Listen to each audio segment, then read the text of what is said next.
Welcome to Hip Hop Now Podcast. If you're from the future, you know what to do. Get your ass out of here. Don't disrespect the legend. Hip hop is here to stay. Let's get right into the business. Going live right now. Not now, but right now. Peace to everybody watching, listening, because this will be available on audio form via Apple Podcasts, Spotify, and everywhere you get your podcasts. Me personally, I use Pocket Cast. I don't advertise with them. I don't do none of that. I do some of that, but I'm not doing that. That's what I'm saying. Wherever you listen to podcasts in audio form, but especially right here on YouTube, also broadcasting on Facebook, also broadcasting on Instagram. Yep, check it out. But subscribe to the podcast right here on YouTube. Excuse me, we are on the road to 10,000 subscribers because why not? Why not go for it? You know what I'm saying? Shout out to everybody who's new, who have subscribed, whether you come here through the shorts that I post here on YouTube or you came to the podcast through the audio podcast, or maybe you saw a thumbnail or maybe you saw a topic about hip hop. So what I wanted to do today is something a little bit more free form, audience engagement. I know y'all trying to make that a bad thing. It is not. It's been a part of radio and television for years. You're supposed to do it when you are a creator of content. So, what I wanted to talk about today, and I wanted to share with some of y'all, is the fact that this is for the music lovers. This is for the music fans out there, those who cherish their CDs when they had it, collect vinyl, have a library, even if it's a digital library of music that some would call extensive, right? Maybe you have some joints in your collection that are like hard to find records and stuff like that. Just different things like that, honestly, because there's a thing that some of us music lovers like to do, like myself, and maybe it's just myself. I don't know. But I like to go back and listen to older music, right? Like whether it's albums, it don't matter if it was last year, 10 years ago, 20 years ago, before I was born, wherever it may be. Now, we're going to keep it hip hop because this is a hip hop podcast. This is a hip hop podcast. Just want to let y'all know that. We want to keep it hip hop for this regard. But as I scroll, because you're looking at my Apple Music collection, I know it just says me, but I was playing some of my music. But you're going to see me scroll past a number of albums that you're going to be like, hey, that's not hip hop. Is that Kid Cudi? Is that Diddy? Is that, I don't know. I was trying to think of a name, but then I started thinking of like movie stars and shit. Is that Prince? Is that whoever, right? Jimi Hendrix, whoever. But we're going to talk about hip hop because one of the things that I know for me as a hip hop head that I like to do, I don't listen to an album and then dip out. I basically love to go back to those albums that I loved and maybe haven't heard in a while. And one of the things that made me come up with this as a topic is the fact that honestly, a lot of people will argue every day, all day on social media about the same albums and artists from the past. And sometimes when people do things like, that new GNX album, when's the last time you heard it? You know what I'm saying? Or that new Snoop album, when's the last time you listened to that? Was it really great? And the thing with me is, well, when's the last time I listened to It Takes a Nation of Millions in its entirety? It's a long time ago, bruh. Now, it's not to say that I don't sometimes go back, but again, even classics, I'm not going to all the time, but I can accept that it's a classic. You feel me? So what I'm gonna do is I'm gonna just go through a couple of joints I have listed. Now, what is the best way to do this? I guess this so you can see album form. Um, First and foremost, shout out to everybody tuning in.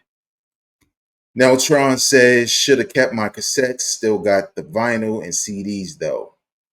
Dope. I kept my cassettes, but it was only because when I bought a house, it was just in a box and it went in a garage. And through two houses that I had, one in Baltimore and here, I honestly didn't even touch them joints until vinyl had a resurgence. And I wound up buying a record player that just so happened to have a cassette player.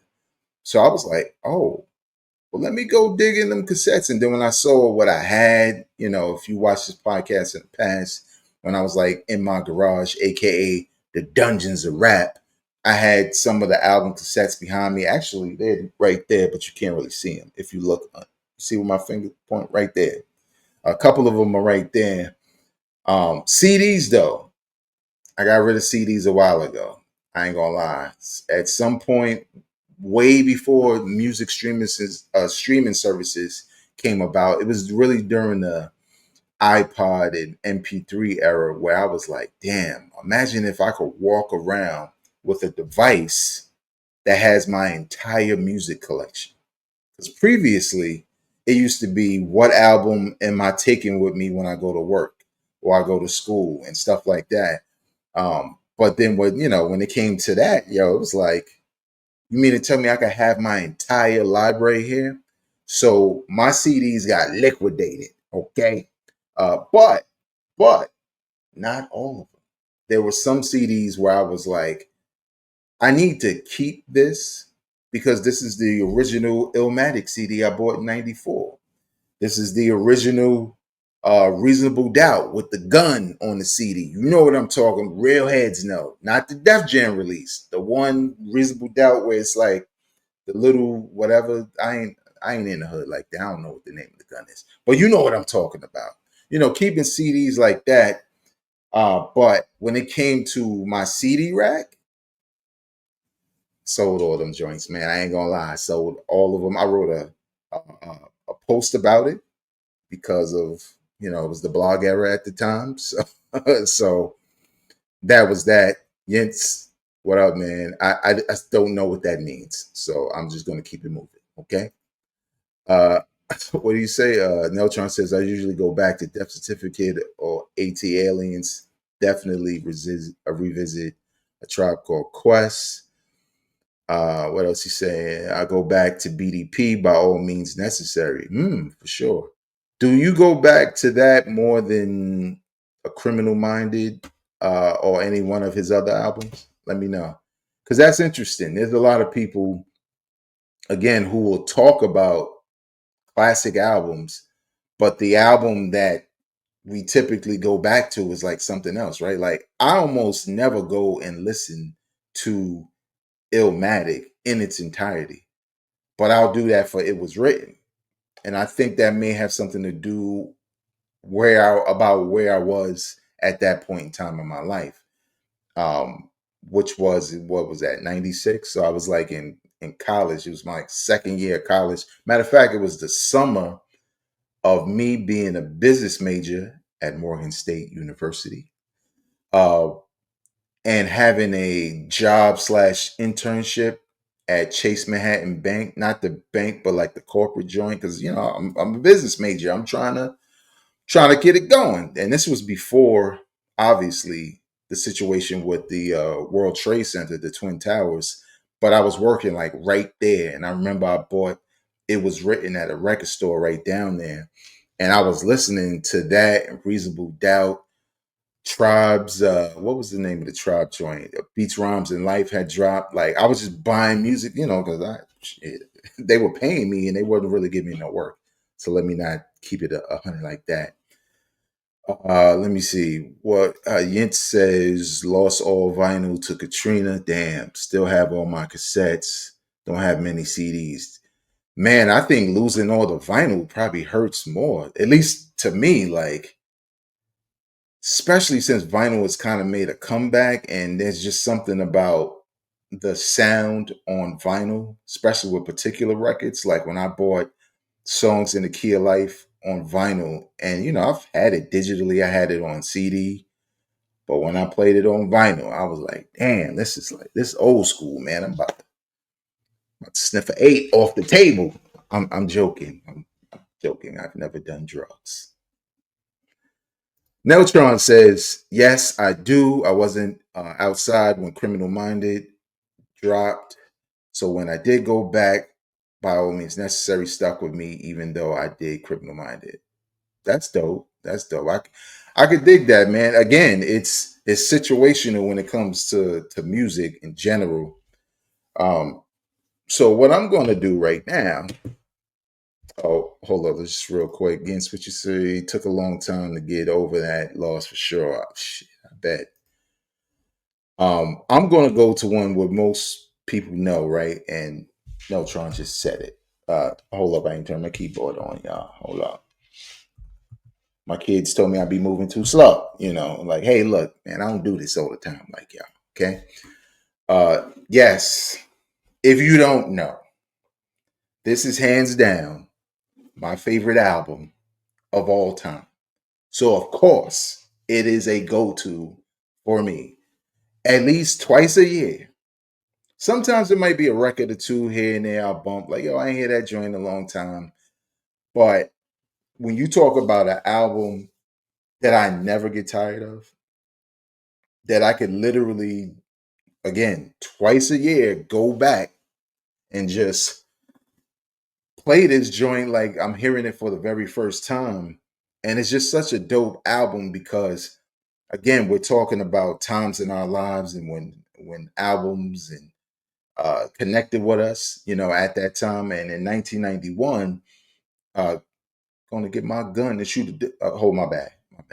The lyrics in my head. When as soon as I see the album cover, I'm like, but in '91, and I wrote an article about this on Substack.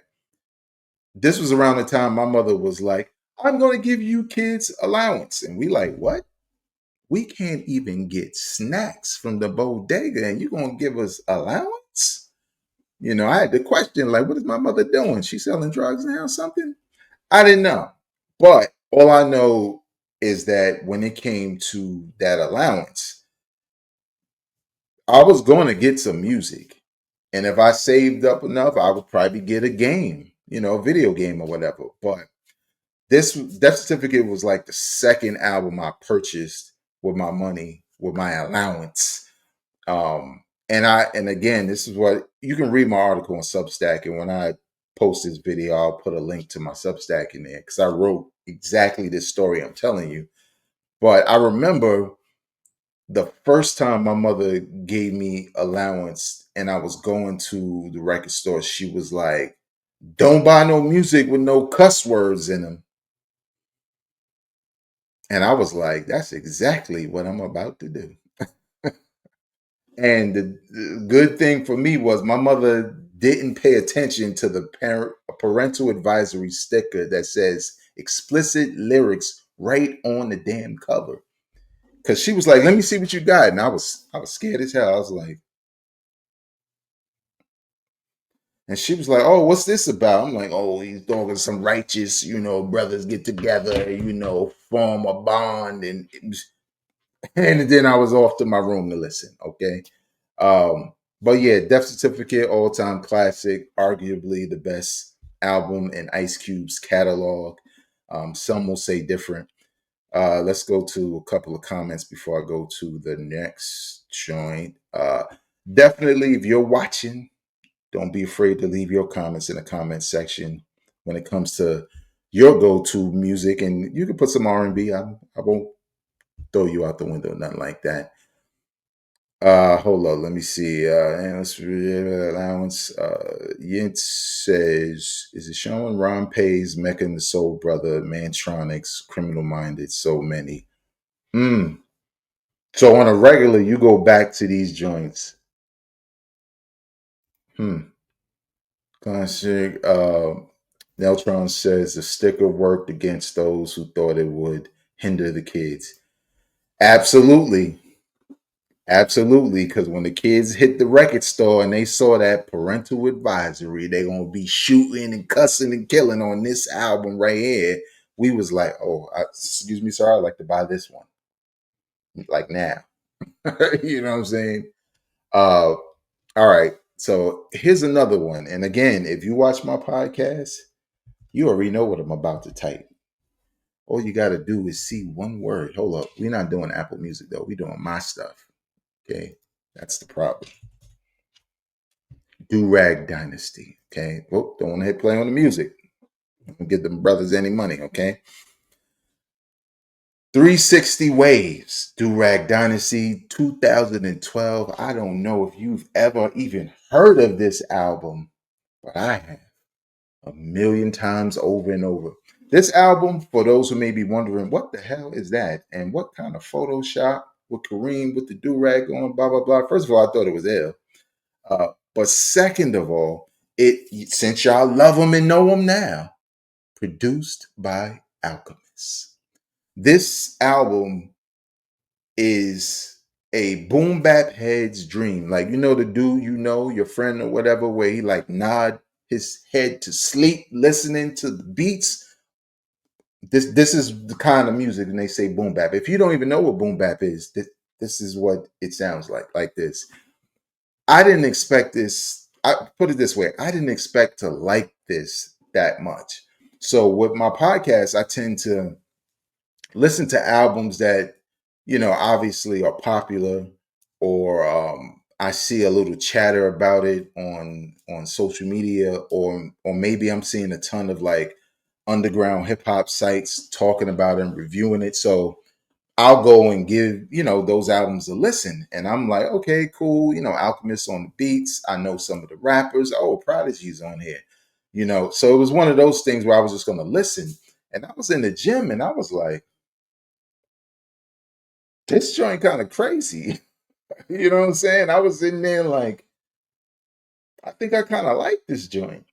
And all I did was run it over and over and over again to the point where I feel like at least once a year. At least. Sometimes I forget. Somebody said, yeah, that do rag dynasty. And that's it. That means, oh yeah, I didn't fill my quota. You know what I'm saying? Uh, so do rag dynasty, especially the joint, like all of them. Well, I ain't gonna say all the tracks.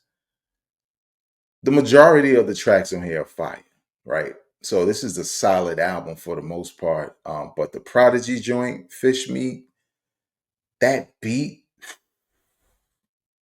like that's the part I kind of don't get about people who love Alchemist now in a way, because the beats don't necessarily sound like these. And I know some of it is drumless. I know people like that or whatever, and I'm not mad at him for doing it, to be honest. But Durag Dynasty's 360 Waves is prime Alchemist. Trust me, prime Alchemist. Let's do a little roulette with some of this just to make it interesting. Let's just zip and see, because I think this might be another one for me since we talked about Prodigy. Prodigy and Alchemist, Albert Einstein, 2013. I might like it a little bit more than HNIC. I'm not gonna hold you. I might. I think lyrically, Prodigy is better on HNIC, but as far as collaborations, and I felt like this was the project where I felt like lyrically, Prodigy was somewhat back to form. Um, but I love this joint. Let's go to some of the comments real quick. Let's see. Oh, Ish, Do Rag Dynasty. Yens, did you put me on this album? Or Vegas, did you mention this apartment dope album? Either way, I know I talk about it all the time. Uh, Yen says 360 Waves is dope. What is this? Selling Book of Human Language is a go to. Okay, Neltron. What? the hell is that? I do not know. Maybe I do, but that is definitely a under the underground for me for right now because I don't have the greatest memory.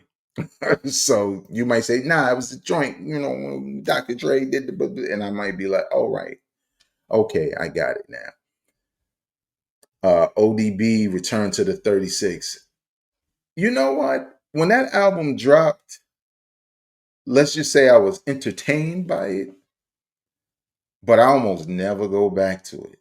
I'll listen to Shimmy Shimmy Ya, I'll listen to Brooklyn Zoo, but I almost never go back to it because there was a point in time when I was listening to that album where I was like, okay, he playing too much. like, like dog, he playing too much. Hold on, what Neltron say? Ron, we're free. Oh, yeah, that's why I don't know. Nobody knows about them except Nick. Yeah, because Nick has every album. Trust me. Literally. When I know I don't have a certain album, I'm like, yo, Nick, can you send me, Frankenstein and the Fellowship of Freestyling? And he'll be like, all right, I got you. Who is that? All right, what's another one to stay on topic? Surprisingly, for some people who don't know, this is a go-to for me for time to time. Onyx sophomore album, All We Got Is Us. Onyx is pretty slept on in the hip hop game. Let me tell you why. A lot of people only think about the Ballheads in that first album, but they don't realize that Onyx had four straight albums that were bangers, all the way up to what, 98? I think Shut 'em Down was I think that was what it was called, was the fourth album. And I think it dropped in 98 and they had the track with DMX on it.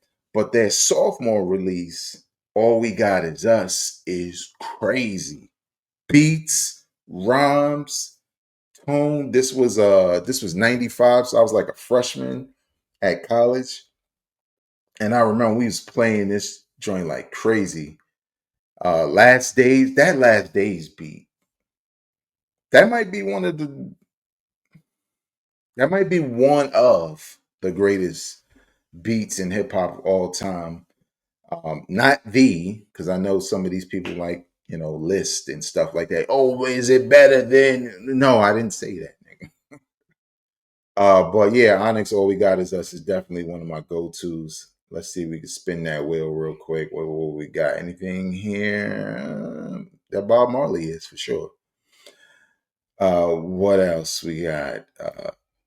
Obviously, Midnight Marauders. Now I go back and forth between Low End Theory and Midnight Marauders as far as like running it back. But for years, I used to listen to Low End Theory like religiously because it's my favorite Tribe album. So in a lot of ways, I was like neglecting Midnight Marauders. And one day, I just put it on like, let me listen to this. I haven't heard it in years. And I played that joint and I just went on a roll of constantly playing it because you just forget, albums are classics. Nostalgia tells you automatically this album is great, it's flawless, it's a classic, it's all these things. But half the time you haven't even gone back to listen to them. And when I go back to this album, no lie, like especially Award Tour just feels good when you hear it, man. Like I just love that record. What you can say, lyrics to go, greatest Tribe joint all time. Yeah, what he did with that Minnie Riperton, oh my god. I remember being on a bus when I bought this joint and it got to that song and I was just listening. It was almost as how you kind of go into, I ain't gonna say nothing crazy, but you start daydreaming and you're still listening to the music, you're looking out the window of the bus, not really looking at anything specifically. And I just remember thinking like, damn, this is how hip hop albums should be. Cause it was just so dope. And this was like 1993. I know some people, especially y'all on social media, you bought every album, you was a grown man when it came out also. So you had a different reflection of it. It was 93, dog. I was a kid. Okay. It was making an impression on me, and I was happy to have it with my allowance. I probably spent my whole allowance on it, but I'm saying. Uh, Neutron, hell yeah, Midnight Marauders. I actually love songs off of People's Instinctive Travels. Yeah, you and my brother, because every time he bring it up to me, I just be like, I don't care about that one. I just don't. Uh, but they don't get it twisted. There's a couple joints off of there, especially some of the remixes are crazy on there. All right, what? Here's one. I mean, heads know, but I go back to it frequently. Not because he came out with a part two, which I thought was fine. The part two was fine. But because, again, 1996, this dropped. Redman was like my favorite rapper at the time. And it was unbelievable. It has a ton of skits, but back then, that was just how hip hop was. And Redman skits were funny. They worked with the music, they worked with his personality. Um, Yeah, I mean, I love that album for sure. All right, what's another one I could go to real quick? Let's see, do any exist here? Look, the group chat will appreciate that one. Killer Priest, Black August. Okay, what I like about this, he not talking none of that. The pyramids collapse on top of the sun and then begun to like. No, man, we don't know what you're talking about. Okay, this is the Killer Priest who is from Brooklyn, who just so happens to spit. Yes, got knowledge of self, but it doesn't dominate the tracks. This joint was released in 2003, and honestly, at the time, I slept on it big time because I liked Killer Priest. I had Heavy Mental, but after a while, I kind of lost track of his stuff. And somebody told me, like, nah, he released some joints. And I was like, yeah, but is he Hotep rapping? Because, like some of that some of it I could rock with. But when you start going too far, like I was talking to a tree one day, then I'm out, dog. I'm out because I don't know what you're talking about. But this one, Black August, 2003, boom back. Okay. Straight up boom back. Let me see. What's another one? Oh, hold up. I don't, this ain't a go to, but I take every chance I can to tell people Sticky Fingers out of the year 2000. Sticky Fingers is probably paused now, right? Saying his name. Black Trash, the autobiography of Kurt Jones. This is one of the greatest hip hop concept albums of all time. I'm not lying to you. I stayed away from listening to this. The little homies was like, "Yo, you have to. I just take some time and just listen to it." Because I was dismissive, like, who's listening to Sticky Fingers in 2000? Onyx dropped in what, 93? I don't want to hear this. Then I heard a single. I think the single was the joint. Was it Come On? Yeah, I heard a single and then I heard another song. I think I heard My Dogs Is My Goons, and I was like, well, the songs aren't whack, that's for sure. But when I listened to the album, it was just great from a storytelling standpoint because he literally made an album where he told the story. A lot of rappers will say, yeah, it's a story, blah, blah, blah, but no shade. One of my favorite rappers, Ghostface, did that, and it was disjointed because I had trouble following based off lyrics and stuff like that. He wound up on a certain album getting it together, but Sticky skits led into the songs, which led into skits, which led everything. The continuity was crazy, and I kept thinking, "Wow, what kind of discipline you have to have in order to make all these things work." And what was dope was even the guest features like Raekwon here, who Redman.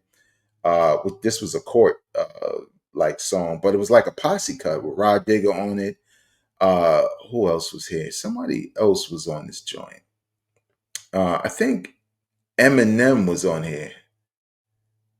Yeah, what if I was white? What if I was white? Like but everybody played a character in the story. It wasn't just, oh, I'm Redman or oh, I'm just Cannabis. No, like I think Redman was like the judge and Cannabis might have been a lawyer.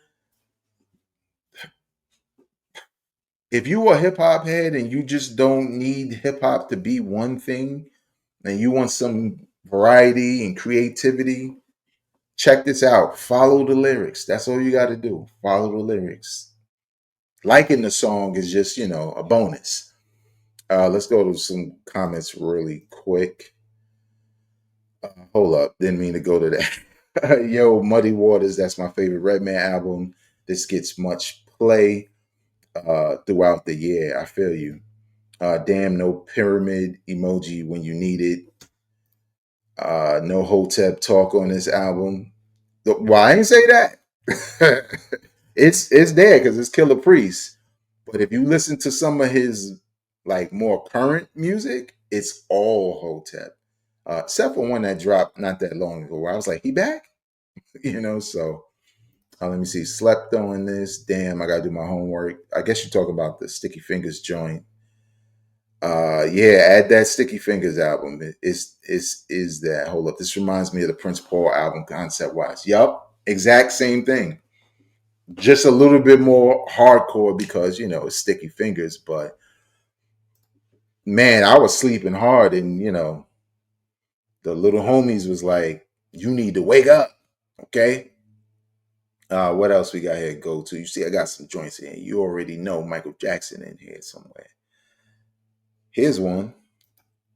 I go back to this album more than B. I might like it better. And a lot of that has to do with the fact that B was dope. Commons B, by the way, was dope because he had dropped Electric Circus after dropping Like Water for Chocolate, which, arguably is a classic and was dope and a lot of Jay Dilla stuff. And Electric Circus just was not it at the time. And people thought Common had changed and he fell off. And then he came back with Kanye with B. But it felt like, let's do some songs to bring you back. So they did a couple of songs. But Finding Forever from 2007 is like Kanye and Common making an album, right? Like really taking their time with an album. So many dope joints on here. This Southside joint with Kanye West is crazy. So Far to Go with D'Angelo, produced by Dilla. Like this album is pretty solid. How long is this? Like 50 minutes. I'm telling you, man, like when you got them 12 track, maybe 13 track albums and they don't take up more than an hour of my time. This is the albums I like to go back to. And I like it because in a lot of ways it wasn't like I feel like Common at a certain point had an agenda with his albums. You know what I'm saying? Like that's what it felt like. Like not that you can't, but like he was forcing concepts and sometimes the songs were mostly hit or miss. I felt like he was comfortable here. You know what I'm saying? Like the first time I heard um One Day It All Makes Sense, which is another one of my go-tos, sure. I felt like Common was just coming up with topics and just going for it all the time. Uh, but at the end of the day, yeah, Finding Forever is one of my favorites, one of my go-tos from Common throughout the year.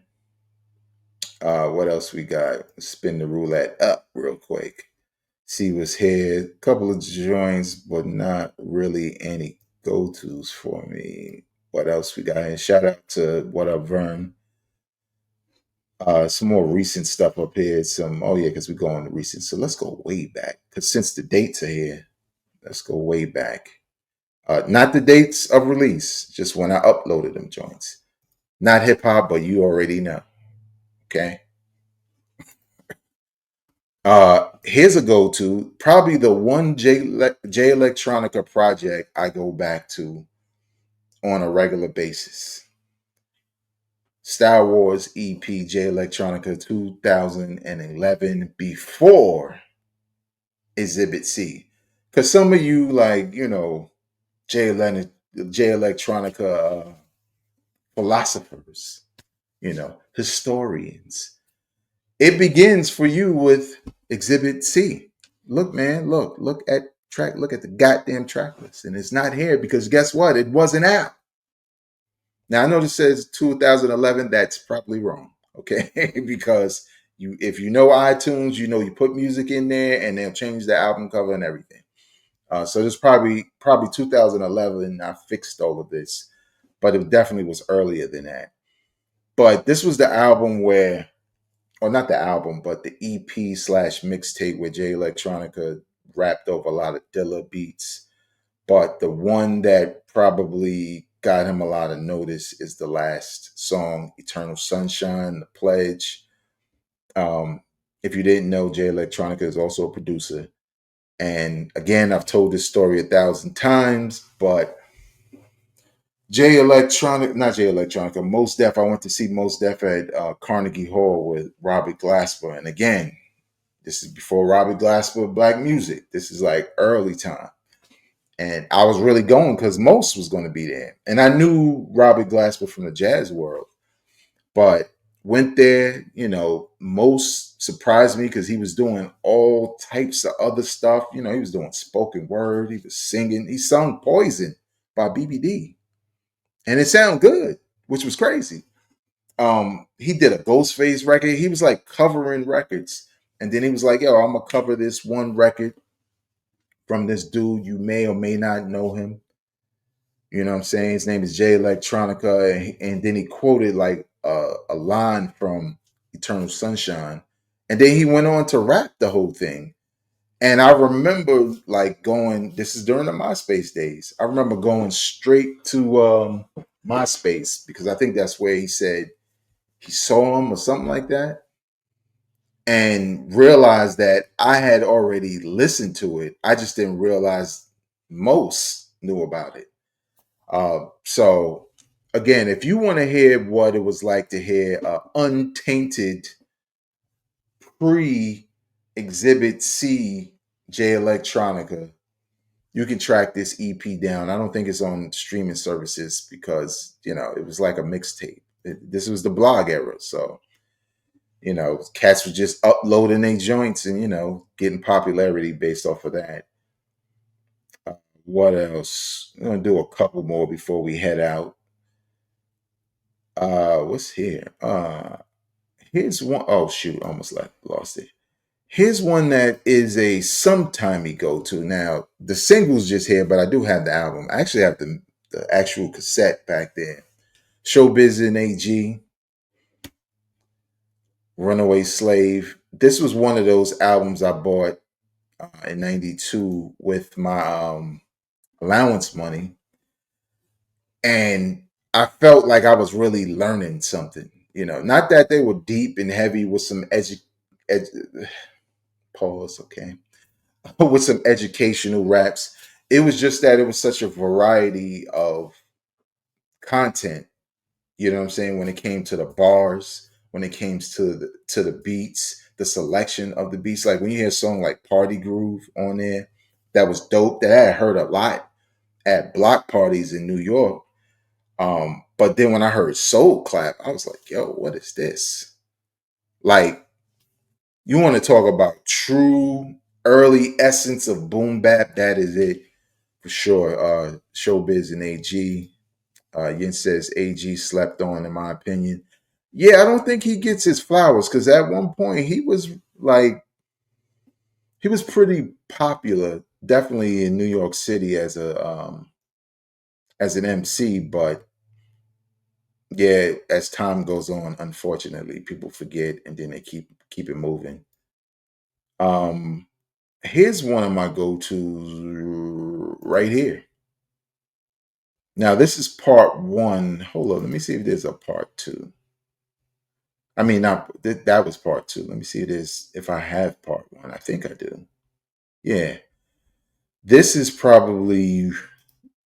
Can I click on it without playing it? Oh, nope, we don't want to pay y'all. Hold up. Let me get things together. Can you go to album? Show an album. Yes. Summertime Shootout, fabulous first mixtape in this mixtape series. I know a lot of people only know the soul tapes because of the types of samples that was used, but you are sleeping on the Summertime Shootout series from Fabulous. Not everybody was sleeping, but check it out where I got it from. Dat Piff exclusive back then. That's when Dat Piff was still rolling. Fabulous mixtape game is slept on big time. Like, I have some of the albums as you saw as I was going through the list. But if a person says to you, like when you see these, who's better, and they be like Fabulous or Jadakiss, and you see a lot of people saying Fabulous, but you think to yourself, how is he better than Kiss? And you're comparing albums, but you're not thinking about Kiss has freestyles on mixtapes that are classic, but Fabulous has full on mixtapes that are classics. You know what I'm saying? To most people. And let's not forget when they were both on the same album, when they did that album together, Freddie versus Jason. Uh, Fab was cooking. Like, that's all I'm gonna say. I was kind of surprised too. I was surprised at Jada Kiss. I'm like, this ain't the Kiss I know. But when I say Summertime Shootout series is dope, I think part three was just okay. Do I have that one too? No. I think part three was like cool, but didn't really live up to the what was there as far as that series. So I don't know. All right, let's see. Maybe we could find two more in here on some random stuff. I have a lot of go-tos. So this will become a series, sort of, because there's a lot of joints, I go to. I don't just listen to new music all the time. What else we got here? This is dope too. Hold up. Black Milk and Nat Turner. Now, this ain't a rap album, but if you like yourself some music, you know, musically, Rebellion Sessions, dope. I don't know why they didn't continue, but it was dope to me. Here we go.